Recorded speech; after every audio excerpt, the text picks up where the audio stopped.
y'all so much. Wow, what an amazing turnout. To see so many beautiful faces this evening. Thank you so much. I want to first start off with some gratitude. Can we give a round of applause to Nick, please? Shout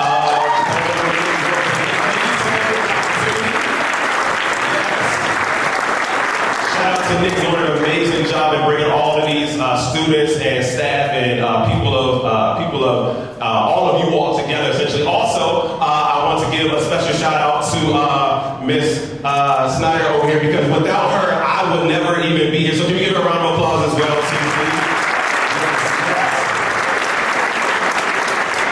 A lot of things kind of went into place to make this happen, but I'm super, super excited to be here. And so I know the first question that everybody asks me all the time is, well, why does this guy call himself Backpack Jeff, okay? I know you're thinking it, so I just want to answer it right now, okay? And it's not as obvious as you think, all right? But the reason I call myself Backpack Jeff is because I like to wear backpacks.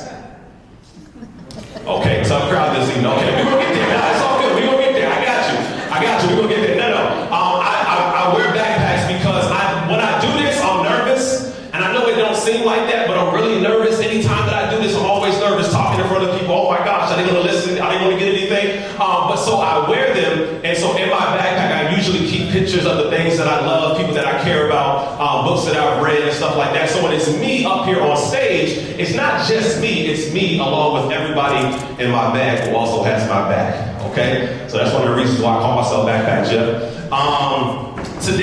Today, I just kind of I want to tell you guys a story, okay? I want to tell you guys a story, and it's essentially my life story, right? I've been to college twice, finished 2 degrees, had a really, really good time, and I know, contrary to what I just said, where life is like a deck of cards. Anybody paying attention to that? How many card games were in that poem that I did? How many? 10, okay, not quite. Anybody else? No, it's all good, it's all good. Closed mouths, okay. Anybody else want to take a guess? 5? It was 11, absolutely, it was 11. Yes. Only because Spades 10 is also a card game, so 11, it's okay, I got you. But so, today, I don't want to talk about how life and cards are synonymous. I want to talk about life and an airport. Anybody ever been to an airport before? Yes, I guarantee you when you leave here today, you are not going to walk through an airport the same exact way. That is my goal, that is my mission, okay? But I'm only going to be able to accomplish that if you allow me to accomplish that. So the one thing that I need you to do is I need you to prepare your minds for what's about to happen today right here, okay? You got to prepare your minds, okay? And the reason that I want you to prepare your minds, I want you to say to yourself, there's something that this guy is going to say that is going to absolutely change my life. And I believe that it can, I believe that it will, because it absolutely changed my life. I was able to go into entrepreneurship. I was able to teach other people how to go into entrepreneurship. I was able to buy a 6,000 square foot home with my wife under 35 years old, which is like unheard of, right? So I want you to prepare your minds that something this guy is going to say is going to absolutely change my life, okay? And the reason why is because your eyes can only see and your ears can only hear what your mind is looking for. Okay? Your eyes can only see and your ears can only hear what your mind is looking for. If you're not looking for it, it's going to be a complete waste of time. It's going to be a complete waste of time. And it's not going to be on me. Okay? It's just going to be on where your mindset is. So I want you to prepare your mindset for what's about to happen today. Okay? So, life just like an airport. And when I think about like life and being like an airport, I go straight here first, right? Okay, let me go back a little bit. The second thing that I want you to do is take notes, okay? I'm literally going to give you practical steps that you can go through in order to make sure that your life as you're in college and out of college are as best as they can possibly be, okay? And the reason why is because note takers are money makers, okay? Note takers are money makers. I take notes. Anytime I go anywhere, I'm always taking notes and I'm always preparing myself for what's about to happen because I know that there's going to be some sort of gem that's going to be in there, right? So anybody taking notes? Yes? Okay, a couple of people taking notes? Okay, I got you. Hold on, let me do something real quick. Since they said they was going to take notes, I want to give you something that you can take notes on. Here we go. Let's do this right here real quick. And you can take notes on that one. There you go, you can take notes on that one. Since you answered the question, right, you can get that. Bam, so like that. Okay, so first thing, right, when you're preparing to go to the airport, what's the first thing that you gotta do? Somebody said pack, okay? Don't be afraid to answer. What's the first thing that you gotta do when you're preparing to go to the airport? Book a flight. But even before you book the flight, what else you gotta do? Find a destination. My man is back there talking. I like this guy right here. My man is back here talking, yo. I love it. You gotta find a destination, right? Same thing with life. I remember there was a point in my life where I didn't know where I wanted to go. I was cooking, I was trying to do this, I was trying to do that, but then once I picked the destination, everything in my life made 100% sense. So the first note that I want you to take down is I want you to find a destination in terms of where you want to go. And here's what I want you to do. I don't want you to be afraid to dream too big. And the reason why is because I learned that most people fail in life not because they aim too high and miss. Most people fail in life because they aim too low and hit. I promise you, I've aimed so low all my life in everything that I did, and I just want to get a bachelor's degree, and I know I'll get a good job, and I know I'll live a good life. And that's what I did. I got my bachelor's degree, but I still wasn't living the life that I felt like I deserved. Does anybody in here really feel like they deserve a great life? Yes, that should be everybody. Regardless of what you think great is, you should really think that you deserve a great life. But I had to pick a destination, so I said to myself, I'm 33 years old right now. By 35, I want to be the first millionaire in my family. I want to be the first millionaire in my family. And then as I kept reading and I kept advancing myself, I learned that when you pick a goal, you want to pick a goal that's so high that it always forces you to work. So I'm always doing something. I'm always working. I'm always trying to get better. I'm always trying to find new resources and new places that I can go in order to get me to my destination. But I know exactly how I'm going to get there. This year, I said I wanted to do 100 speaking engagements. Now, I'm going to show you how to break down your goal. I want you to have the goal, but don't focus on the goal. I need you to focus on the activity. I need you to focus on the activity. That's your second note underneath the goal, right? You want to slide it over to the focus on the activity. Once you set the goal, I need you to focus on the activity because the goal is inevitable if you do the activity in the proper way. Okay? It's just like laying a brick wall. You don't focus on laying the entire brick wall. All you do every single day is you lay every single brick. All you do every single day when you go to class, you study for this class every single day. You don't try to pass the whole semester. You try to pass every single day and be as great as you possibly can in that day. And that's the only thing that matters because you can't change what is going to happen. The only thing that you can focus on right now is exactly what's in front of you. So I want you to focus on the activity and not the full goal. If you do the activity right every single day, the goal is going to happen. And I realize that in order to get 100 speaking engagements, that means in a 6-month time frame, I need about 18 speaking engagements every single month. That means in a month, there's 4 weeks. That means I need about 4.4 speaking engagements every single week. I know my success rate in terms of contact is about 70%. I'm sorry, it's about 7% in terms of people I reach out to and speaking engagements that I get. That means in a school year, I have to make 1,700 contacts in order to get 100 speaking engagements. So now I know what my goal is. My goal isn't 100 speaking engagements. My goal is 1,700 contacts. My goal is 1,700 contacts. Now I got to break that down into how many contacts that is every single week. So when you think about your goal, when you think about where you're going in your life, I want you to have a well-defined, well-written goal in terms of where you want to be. Athletes in here, raise your hand. Yes? How many of you all have a goal for what you want your season to look like? Talk to me. I want all conference next year. You want all conference next year. Okay, I like that. Anybody else? Anybody else? Not you, again. It's you. I like it though. Anybody else? Got a goal for this year? You're winning a national championship in soccer. I love it. That's a goal right there, right? Well-defined goals, right? In terms of what it is that you want to do, right? So, number one, have a goal. Number 1A, focus on the activity. Number 2, what's the next thing that you got to do when you go to the airport? I'm sorry, when you're going to the airport, right? So you pick your destination. What's the next thing that you do in this process? Okay, you've packed. Now you're at the airport. What do you do when you get to the airport?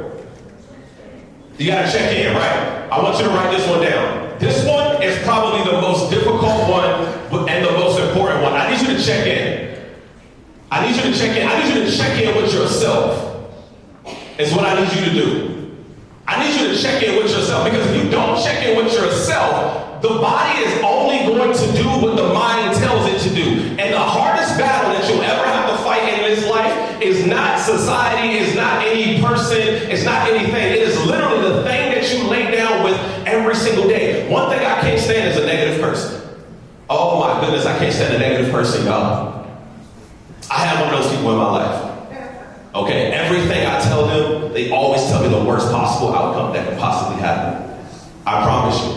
I told them, I said, hey, look, I'm about to go hiking. You know, I just had a rough week. I was about to go hiking, man. It's just been terrible. They said, you know, there's bears out there. You might get eaten. It's like, all right, okay, cool, got it, okay.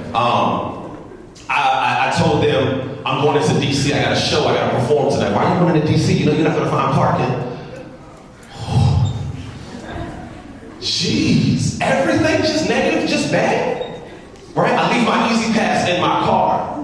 Why do you leave that there? People break windows and take those. Where do you live at this point? Like what's happening in your life? So for my 28th birthday, y'all, I wanted to go skydiving. I wanted to go skydiving. Now, I did not tell this person that I was going skydiving, because I didn't want that negative energy, okay? I don't need that when I'm going skydiving, right? And I'm also not going skydiving by myself, right? Because if something happens to me, I don't want it to be my fault. It's got to be somebody else's fault. Like if this don't work out. But I did it, and it was literally the best experience that I've ever had in my life, right? So I want you to do a check-in, because what's going to happen is this fear and not doing those check-ins with yourself is literally going to cost you from getting to your destination. You can't get to the destination without checking in first. The next thing that you have to do in checking in is you got to weigh your bags, right? It's the biggest part. You got to weigh your bags. Y'all, I remember there was a point in my life where I was carrying so much baggage that I had to, when you go to the airport and your bag weight is overweight, what you gotta do? You gotta pay extra. Yeah, you gotta pay extra. I remember I was at that point in my life where I carried so much baggage from everything that I taught and that I was taught when I grew up, about money, about life, about myself, all the things that people said about me. Look at this guy. My hairline, right, was probably the biggest baggage that I had to carry. You can laugh at it, it's cool. I know where I'm at right now. It's all good. My wife still loves me. But I was carrying so much baggage, right? Like, people told me I wasn't good enough. People told me I didn't look good enough. People told me that there's no way you're going to be able to live that type of life. There's no way that you're going to be able to have the type of woman that you want. There's no way that you're going to be able to drive the type of car that you want. My mentor told me there's no way that you're going to be able to go to people and speak. He told me, he's like, I went to him and he said to me, don't think that that's going to pay your bills. And I was like, oh my gosh, I had so much baggage. I had so much self-doubt. I didn't love myself. I didn't like what I saw when I looked at myself in the mirror. I had been through so many trials and tribulations, y'all. I was carrying so much baggage, and I was paying extra every time I wanted to go somewhere in my life. I was trying to figure out why does it cost me so much to get to where I want to go to? And here's the worst part about it. Here's the worst part. I wasn't just carrying my baggage. I was carrying other people's baggage too. How many people here feel like they're carrying other people's baggage sometimes? You're the person that everybody dumps all of their problems on, and you feel like you need to take some stuff out of your bags. Literally, I want you to be like the people at the airport who, when their bag is too heavy, they just take stuff. Like, yeah, I don't need that right there. Let me just put that. I can buy that when I get home. I'm good. I don't even know why I bought this. I got 2 of these. We good. Yeah, okay, all right, great, got it. And then they close it back up and they go, okay, 40 pounds, all right, great. Mm-hmm. Yeah. I need you to be one of those people in the airport of your life, because I promise you, carrying baggage is only going to make you have to pay more. And I paid more with everything that I did, y'all. Everything that I did, it cost me more. It cost you in order to carry that baggage. And so I started doing mental check-ins with myself, right? I started looking at myself in the mirror and saying, yo, I act like I love you. Like, I act like I love you. Have a real conversation with yourself and literally tell yourself that I love you. Because it matters. And I know it sounds weird and it looks weird and stuff like that, but once you get to the point where can't nobody tell you nothing about yourself, like I met this guy and he tried to tell you, he said, I guarantee you I can say something that will make you jump across this table. I said, I guarantee you can. You have no idea who I am. And I love myself way too much to give you that much power in my life. I want to tell you there's going to be people that are going to come into your life and that are going to try to place fears on you that will impede you from getting to your destination. But the one thing that I don't want you to do is I don't want you to be trapped by dogma, which is living with the results of other people's thinking. Y'all, this person who I was telling y'all about, that super negative, she's my mom and I love her. But, because sometimes it be the family too, right? She's my mom and I love her. I love everything about her. But there's some stuff that I can't tell my mom because I already know what her attitude is going to be. And what I don't need is I don't need anybody negative around me telling me that I can't do something. If you're not pouring into me, I'm already pouring out enough, right? If I'm coming to you and you're not pouring back into me, why am I talking to you at this point? Why am I talking to you at this point? If you don't believe that I can do it, and the reason why most people don't believe that you can accomplish something is because they never did it. It's because they never actually jumped out the window. It's because they never said, yo, I'm about to go and be a speaker. I'm about to chase my dream. I'm actually about to do this thing that I love to do. So just because they weren't able to successfully do it, they're going to tell you, no, you can't do that. You should probably go to school, get a job for the government, work for 30 years, and then retire. I got news for you. That don't work no more. That doesn't work no more. That's not, life has changed tremendously since that time. So I had to do mental check-ins with myself. And now I feel like that tweet song. You know what I'm talking about? When she was like, I walked over to the left, caught a reflection of myself. So good, I had to catch my breath. Y'all, listen, I love myself, and I want you to love yourself that much. And don't let anyone stop you from loving yourself. Because that's what matters in this life. How much you care about yourself and how much you do in terms of self-improvement, self-work, right? There was a lumberjack who had a business. And his business ended up decreasing by 40%. But you know why it decreased by 40%? Because he wouldn't sharpen his axe. So I ask you, how do you sharpen your axe? How do you take the baggage? How do you get your baggage to weigh what it's supposed to weigh? Because we all come with a little something, right? We all come with a little something, but he wouldn't sharpen his axe, y'all. So every single day I sharpen my axe. Jeff, I love you. Every single day I sharpen my axe, I'm reading. Every single day I sharpen my axe, I'm listening to podcasts. Every single day I'm sharpening my axe, I'm going to conferences. Every single day I'm sharpening my axe. When I go to conferences, I'm taking notes. Every single day when I'm sharpening my axe, I'm getting mentors, I'm getting coaches, I'm getting people in my life that can help me get to my destination. If you can't help me get to my destination, then you stop me from getting to my destination. Because life is either moving forward or it's moving backwards. I promise you there's no in between. You're either going where you want to be or you're not going, or you're going somewhere where you don't want to be, right? So as you guys are moving through your airport of life, I want you to set a destination for yourself, and then I want you to check in with yourself and check your baggage, because I promise you it's that important. What's the next thing that you do when you go to the airport after you check your bag? Take your shoes off, right? But what's that called? Security. Okay, you gotta go do TSA, right? You gotta go do TSA. Yeah, that's what they call. Anybody here like going through TSA? Anybody? Okay, nobody here got clear then? Everybody go to the record, right? See, we like going through TSA. That's right. You know what I'm saying? I see everybody else in that line and I go, thank you. I'm just gonna nicely slide over here. But then, no, you gotta go through TSA. And essentially what this means is when you go through TSA, right? Like she said, you gotta take your shoes off, you gotta take your belt off, you gotta take everything out of your backpack and put it in separate trays. Don't put your tablet and your iPad and your MacBook in the same tray, because they're gonna make you go right back through it again. Put everything in different trays. Take your hoodie off because you can't have that hoodie. Ladies, put your bun down. I know you're going swimming, so you got your braids.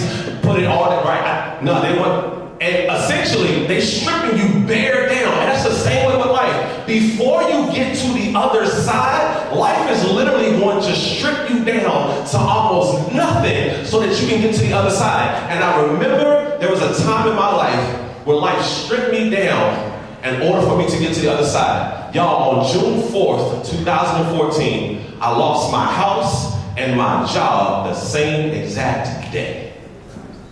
The same exact Hollywood could not have written a better script on how I would lose my house and my job the same exact day. I was at my job, and we were going through, they were going through some sort of investigation that was happening. And then they sent everybody home. In the midst of that, I got a text message from my landlord. She said, "Hey Jeff, really important, I need to talk to you." I said, "Okay, if it's really important, I can just call you on the phone." She said, "No, don't worry about that. I'll see you when you get home from work." Well, I said, "Well, did you know that I'm actually headed home from work pretty early today, so I can meet you in about 15 minutes. She said, "Okay, Jeff, I'll come to the house and I'll meet you in 15 minutes. I got home. She knocked on the door. I said, "How you doing, Miss Susan?" She said, "How you doing, Jeff?" I said, "I'm doing pretty good. What can I help you with?" She said, "Jeff, I sold the house. You got 30 days to get out."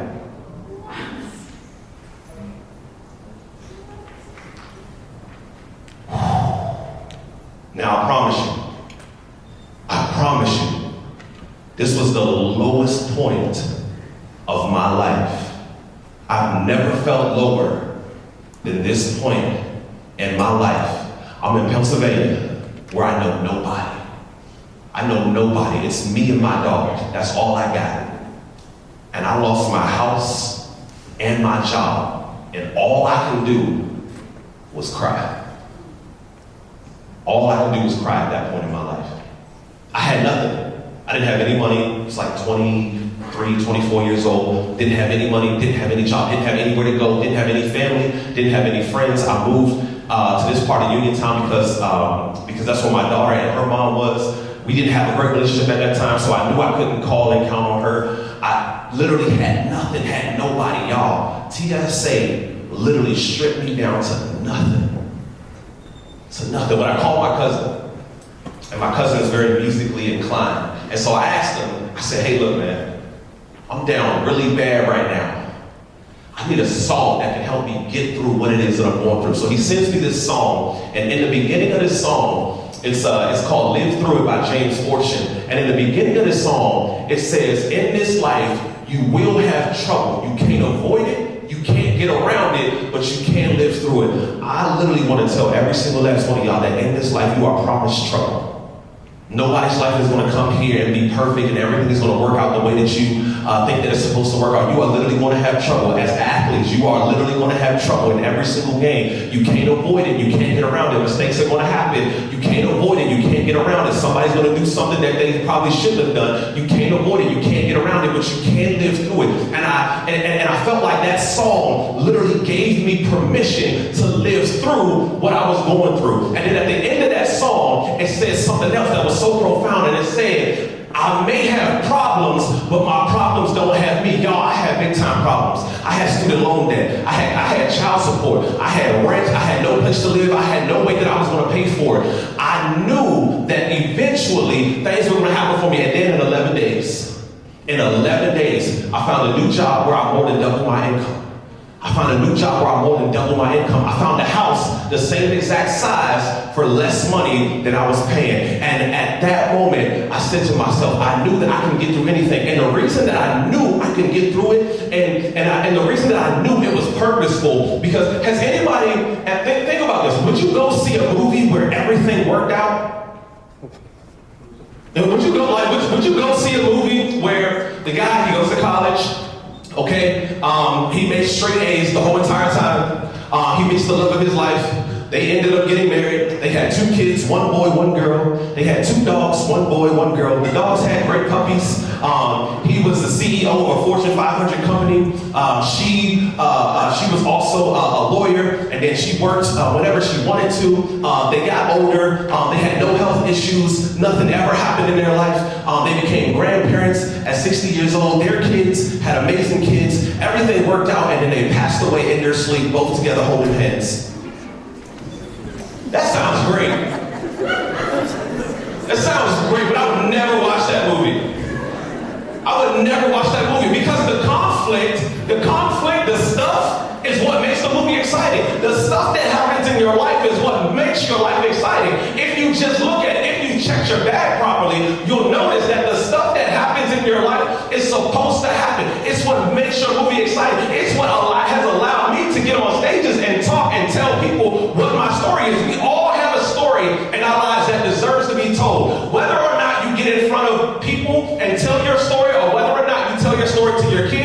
your family, or you just tell it to yourself in your journal at night when you're writing, your story deserves to be told. And anything that you are ever going through in your life, it is purposeful to move the story forward. It's what happens when you're thinking about movies, when you're thinking about books or whatever it is. Conflict is what pushes the story forward. So in your life, okay, the third note that you're taking, right, is sometimes life is going to strip you down. Whatever it is that you're going through,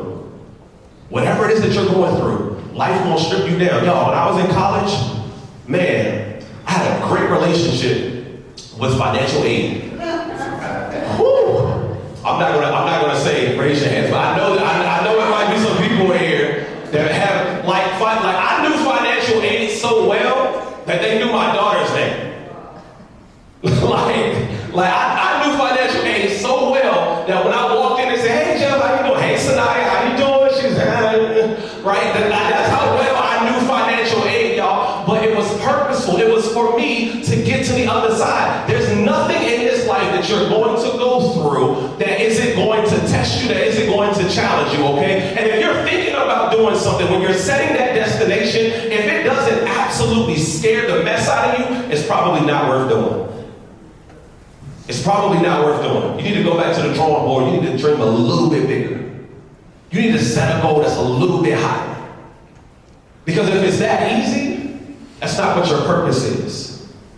That's not what your purpose is. And then you get to the point where you find out what your why is. Why do you do all of this? That's the next point that I want you to write down, is your why. What's your why? Why do you do all of this? Why are you in school? What's the big picture of why you're in school? You know why I'm here? You know why I'm on stage? You know why I'm reaching out as often as I'm reaching out? You know why I'm trying to do this? Because on January 4th, 2023, I saw my dad sleeping in his car outside my house. I saw my dad sleeping in his car outside my house. He's got one leg. His right leg is amputated. He's got one leg and he's sleeping in his car outside my house. My dad almost died 10 days ago. My grandmother, who's 88, had to give CPR to my dad in the house. Scariest moment of my life and her life. It's the reason why I'm here. It's the reason why when I'm going through something in my life, I know that I can't quit and I know that I can't give up. Y'all, my mom, she dedicated her life 33 years to the government and she still can't retire the way that she wants to. We were talking about retirement the other day and she said, "Yeah, I'm thinking about retiring and working at a hotel." Mom, when you retire, you're not supposed to think about working anywhere. You're not supposed to think about working anywhere. So I got my why. I gotta make sure I put my dad into retirement. I gotta retire my mom comfortably. I wanna make my grandma proud. I have an 11-year-old daughter who I don't want her to have to start where I started from. Starting from the bottom and getting it from the gutter sounds all good, but I don't want my kids to have to go through that. I want them to start really where I'm starting at and have the advantage of having someone that can provide them resources, that doesn't have to be on first name basis with the people in the financial aid office, that doesn't have to go through regular TSA, but can go through Clear, because at some point in time, regardless of whatever it is that you want to accomplish in your life, you're going to have to go through it, and that's the same way with Clear. You got to go through it, but there's not as much stress as going through something that is ordinary and regular as the regular TSA. I don't want her to have that same experience. She don't have to do it. I have a good enough why for what it is that I want to do, right? If your will is the only thing that's pushing you to do what it is, eventually willpower is going to run out, and you got to have some reason why you're doing what you're doing. You got to have some reason for why you're here. I'm here so that I can make my mom proud. I'm here so that I can make my dad proud, my family proud, for my kids, whatever that might be. I want to be the first generation college student to ever graduate. I want to be the first generation to ever have a master's degree. I want to be the first generation to ever have a PhD. Whatever that why is, it's going to be the thing that's going to push you through TSA, because I promise you something is going to happen. And you got to be prepared for it, because it is going to happen. Next, when you're going through, after you've gone through TSA, what's the next thing that you got to do? What's the next thing that you got to do? You got to find your gate, right? Let's say if you don't know where your gate is, what do you got to find? You got to find something. It's called a map. It's called a map. Okay, yeah, absolutely. Not technically a map. It's called an information board that literally has all of the destinations in terms of where you want to go, okay? Synonymous to where you guys are right now. This university is literally your information board, equipping you with the map, okay, and the map to where to go so that you can get to your destination. Y'all, I guarantee you, at some point as you continue to go, you're going to need more information. Y'all, that I told y'all, right? I found a job where I more than doubled my income. Okay, I more than doubled my income. I was making $70,000 a year at 25 years old. I was living in Pennsylvania. I was living in a 3-bedroom house. My rent was $575 a month. Oh my goodness, I was living good. Here's what made it better. I was living with my brother and my sister, so we were splitting the rent. So my rent was like $180 a month. Things was good. It was really good. Oh my good. I was rich. I was rich. I had everything that I wanted. Money, shoes. Now, didn't have it, right? Didn't have any of this. I had everything that I wanted. Food. I was eating at the finest establishments. Oh my gosh, 5-star me, please. Yes, thank you very much. I'll take that with the shrimp. Add the shrimp. How much is the shrimp? Don't worry about how much it is. Just add the shrimp, please. Thank you. I was living great, but then I got some information. And the information told me, it said, hey Jeff, you're gonna have to pass up on good before you get to great. And I said, ooh, what does that mean? What does that mean? And I had to go back and I had to think. When I first got into the insurance business, I said to myself, I want to open up 3 facilities, one in DC, Maryland, Virginia, where I'm from, and I want to work with at-risk youth. And I lost my purpose. I was making so much money at that time, and it was only going up. I was making so much money at that time. I said, man, what kids? Whose kids? The parents better work with them kids. Not me. No. Not like all this promise. And if you know about the insurance business and you know about residual income, I get paid today. I still get paid today for what I did back in 2015, the business that I wrote. So you continuously get paid as long as you are paying that. And you'll always grow your income in the insurance business as long as you're selling, right? So $70,000 at 25, I'm bound to be hitting 6 figures in like a year or 2. I'm bound to be hitting 6 figures in like a year or 2, right? But I got the information and it said, Jeff, you're gonna have to pass up on good in order to get the grade. So I said, okay, what does that mean? And then life came to me and said, you're gonna have to quit this job and go back to school. And I was like, why? And they said, because you're gonna have to pass up on good in order to get the grade. So I went to my job and I quit. I went back to school and I got my master's degree. I went back to school and I got my master's degree. I went back to a job making $10.50 an hour. The most humbling experience that I've ever had in my entire life. My income decreased by $52,000. But you gotta give up good in order to get the grade. I went back to school, I finished my master's degree. At this point, I had to decide as I went back to school, as I'm now knowing which gate I'm going to, the next thing that I want you to do, and I want you to write down, the next thing is I want you to write down, raise your standards. Raise your standards. Some of us got standards that are far too low. We got standards that are far too low. Not just for the people in your life, but your life too. You got people, your standards are way too low. My standards for everything, way too low. In basketball, in high school, I was a 2.0 student.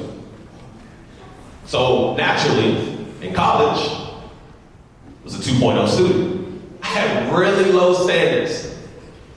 Then I met this girl that I was talking to in college, right? I met her. She was fine, y'all. Yeah, she was fine too. I was like, And she was smart. She was also smart, right? She was real smart. She was on one of those scholarship programs where you got to keep your grades up like real high, and the higher your grades, the more money they're gonna give you. So she had this great idea. She was like, hey Jeff, why don't we share our grades after every semester to be accountability partners for each other? I was like, all right, cool. Let's do it. I'm 17 years old. Like, yeah, let's do it. I'll share my grades with you. I'm not ashamed of my C's. I'm not ashamed of my C's. I'm good. Me and C got a great relationship, right? I'm not afraid. I'm not ashamed. Nothing, okay? So after the first semester, I get my grades. I'm right on target. I'm right on pace, y'all. I got a 2.2. Right? I'm like, I'm straight. But I'm thinking to myself, dang, she gonna think I'm stupid. She gonna think I'm not smart. Okay, what do I say? Okay, this was my first semester. Right? No one goes to college in the first semester and has good grades. Don't nobody do that. Like, this new transition, I'm away from home. Don't nobody do that. Like, it's natural. I should have bad grades right now. I'm making all the excuses in the world for myself, right? My standards are really, really low. I'm saying to myself, it's okay that I got a 2.2 grade point average. So I'm walking, like, I'm shaking, going to her room, dorm room, right? I'm like, all right, cool. All right, so we going, all right. Okay, she's probably not going to talk to me no more, but I can do better. I just tell her I'll do better, right? Women always believe that. I'll do better. Right? So I told her, I get there, right? And then when I get there, she's crying. And I go, ooh, I got her. Because I'm not crying. I'm nervous, but I'm not crying. And if she's crying, like I said, she got to keep her grades up in order to keep this scholarship. So I know she probably lost that scholarship. I know she lost it. That's the only reason that she would be crying is if she lost that scholarship. So I give her my grades. I go, here you go, proud. She goes, Jeff, what is this? And I go, what? What do you mean? That's a 2.2. It's not a 2.0. I got a C plus. You know, I got a C plus. And then she says, what is this? It's like, well, let me see yours. It's like, what is this? This is a 3.9. I don't understand. Why are you crying?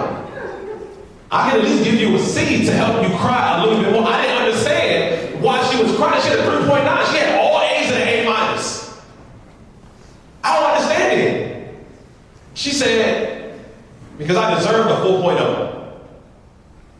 I said, why do you think you deserve a 4.0? Because I put in the work to get a 4.0, so I deserve a 4.0. She had the audacity to say to me, I'm going to go to my teacher tomorrow, tell her that I deserve a 4.0, an A in this class and not an A minus, and I'm going to get my 4.0. I said, good luck. Teachers in y'all ever change grades like that? No, see, not one hand. I said, good luck. Good luck. 3 days later, she had a 4.0. She went back and she showed the teacher the work that she had put in order to obtain that grade, and she got her 4.0. Amazing, as she should. Absolutely. But you know the difference between me and her at that point in our lives? Standards. I didn't have any standards. Anything just to get by was good enough for me. Anything just to get by. In basketball, anything just to get by, average. In football, anything just to get by, average. In the weight room, anything just to get by, average. In the classroom, anything just to get by, average. In my relationships, anything just to get by, average. And it dawned on me that how you do anything is how you do everything. So if you don't have high standards in your life in this part, why would you have high standards in this part? Why would you have high standards in this part? If you fly Spirit in every area of your life, why would I think that in this part you're going to be flying Delta? Y'all, I promise you I flew Spirit in everything that I did. It was enough just to get me by. But then when I learned about this airport thing, right, I learned that Spirit can't take you places that Delta Airlines is going to go. And even if you get there, you're not going to be comfortable getting there. So why would I put myself through unnecessary turbulence that I don't have to go through? I'm 6'3". I do not want to sit in the aisle of life like this trying to figure out, oh my gosh, are we going to land at any point? Y'all, I had to raise my standards. And then I got to the point where I said to myself, I'm flying Delta in everything that I do. As an entrepreneur, I'm flying Delta. Now, I only want to be around high-level entrepreneurs. If you have low-level conversations, if your conversations is low vibration, I can't fly with you. We're not going to the same places in life. As a father, I want to fly Delta Airlines. If you're not trying to be a good father, then I can't hang with you. As a husband, I want to fly Delta Airlines. If you're still out here cheating on your wives, cheating on your girls and stuff like that, bro, I can't talk to you. I'm flying Delta in everything that I do. And here's the thing, right? Here's the thing. You may not have the option to fly first class or business class, and that's not a problem, right? If you have to fly in coach, it's not a problem. And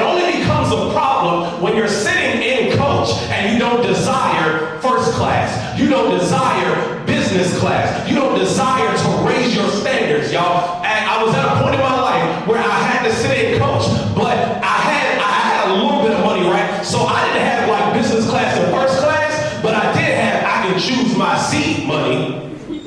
I did have I'm gonna sit in the emergency aisle money. You know what I'm saying? So I did have that, right? But you gotta get to the point in your life where you desire something more than where you are. Raise your standards. Look at your text messages. Look at the last 5 to 10 people that text you. Ask yourself, low vibration, high vibration. For real. Ask yourself, what are we talking about in this? What are we talking about in this? And you're not too young to get it. You're not too young to get it. Here's how I know. I'm 7 years older than my younger brother. Our older brother is 8 years older than my younger brother. Our older sister is 9 years older than my younger brother. He bought a house before all of us. At 24 years old, he bought a house. He sold it a couple months ago, made $10,000 off of it. Just bought his second house. Now I bought my first house. But my older brother and older sister, they still haven't bought their house yet. But he got it. He had a mentor. He had a teacher. Somebody to give him the information. Somebody to let him know, hey, look, my younger brother, I'm the short brother. My older brother is 6'5", my younger brother is 6'7".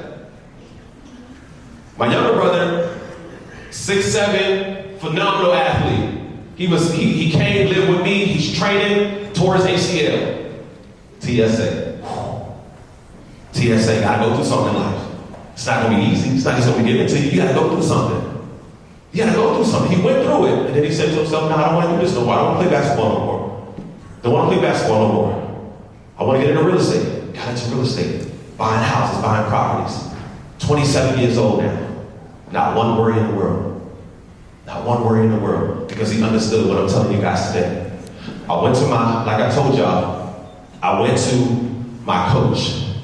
I went to my college coach, the person who has seen me, my schedule for 2 years. Every Monday, Wednesday, and Friday, I woke up at 4:30 in the morning.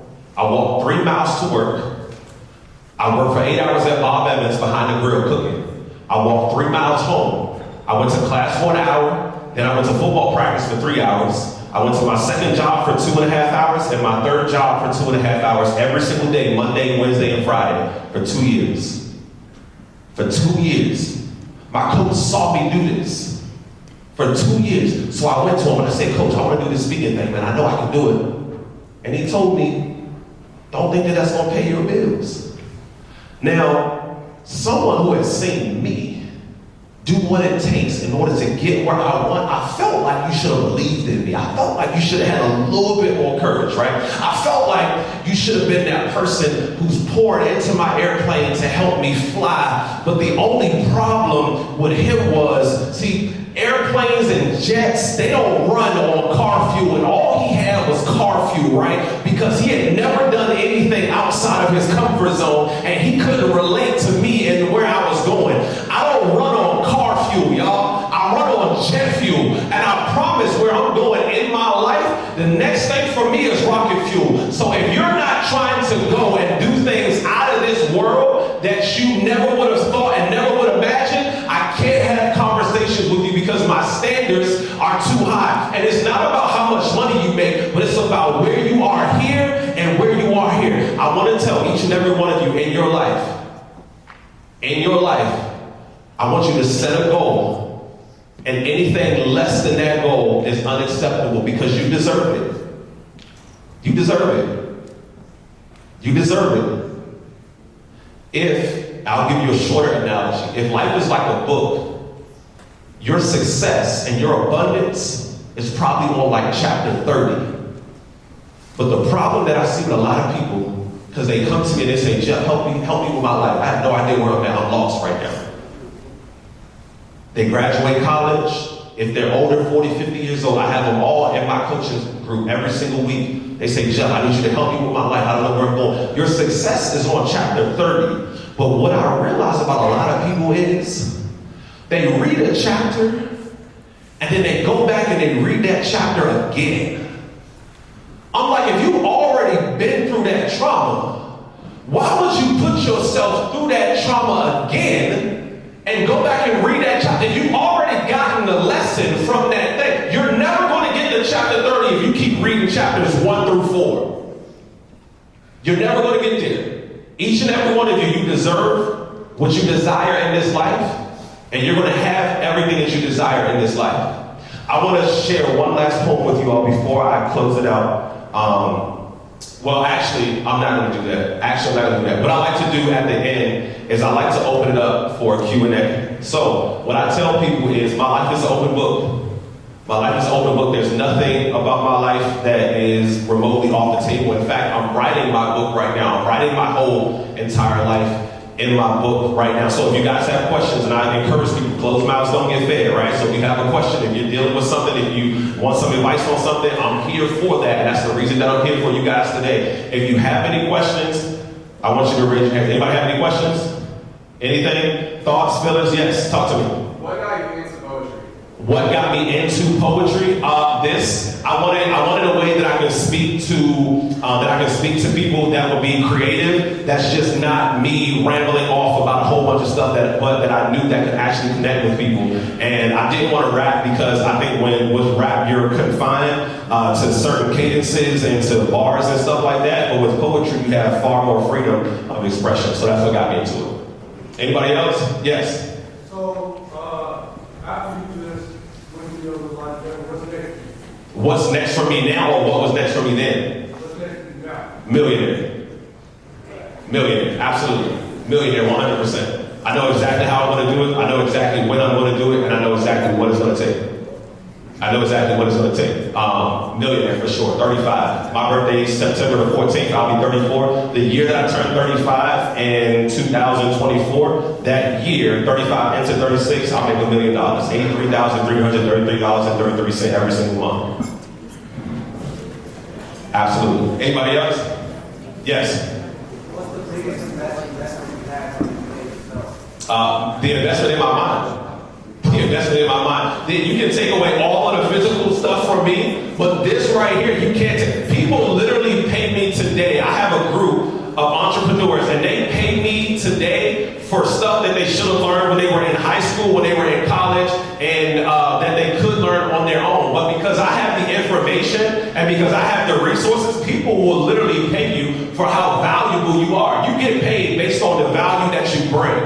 Right? So because I have an obscene amount of information and knowledge about different things, people come to me and people will literally pay you in order to do it. So I teach entrepreneurs how to grow their business, how to scale their business, how to use social media, how to market, all of these different things. I know and I've learned different things in my life. And so that's the biggest and best investment that you can ever make is in the amount of information that you have. No one can ever take that away from you, and you will always be valuable to someone or to some organization, company, whatever it is. For sure. Anybody else? Yes. What's your morning routine?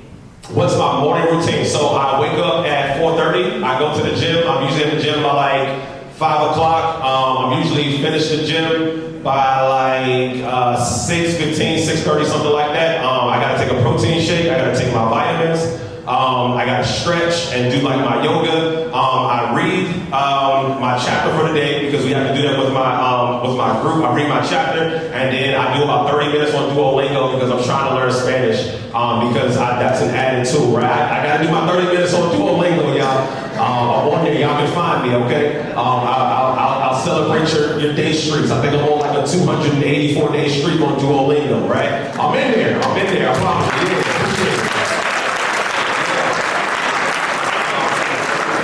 And then probably somewhere around like 8 o'clock or so, I'm out the house at my office. And if I'm not speaking, then I'm sending emails. I'm doing my 1,700 contacts. I gotta get my 1,700 contacts in. That's the only way that I'm going to be able to hit my goal. So that's pretty much what my morning routine is like. Anybody else? Anybody else before I wrap up?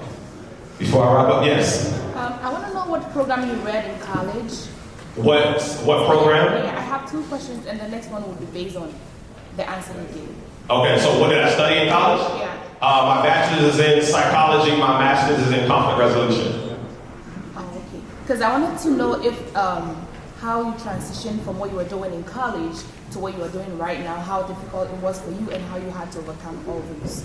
Yeah, so I actually use my master's degree right now. So I actually do conflict resolution trainings with staff at colleges as well as with students. So I actually use what I do. I found a way to incorporate what it is that I went to school and actually studied so that I can do it now. And this, believe it or not, is also a form of psychology because you have to know how to keep people engaged and interact with them throughout a presentation. So I use the 2 degrees that I have. Yeah. Yeah. Anybody else? Anybody else? Okay. So before I, yes, talk to me. I'm just curious, what breed was your dog and what was his name? My dog.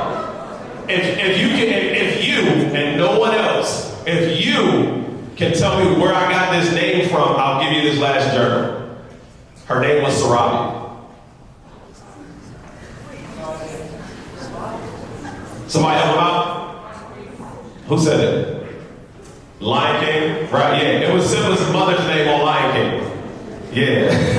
Yeah. Okay.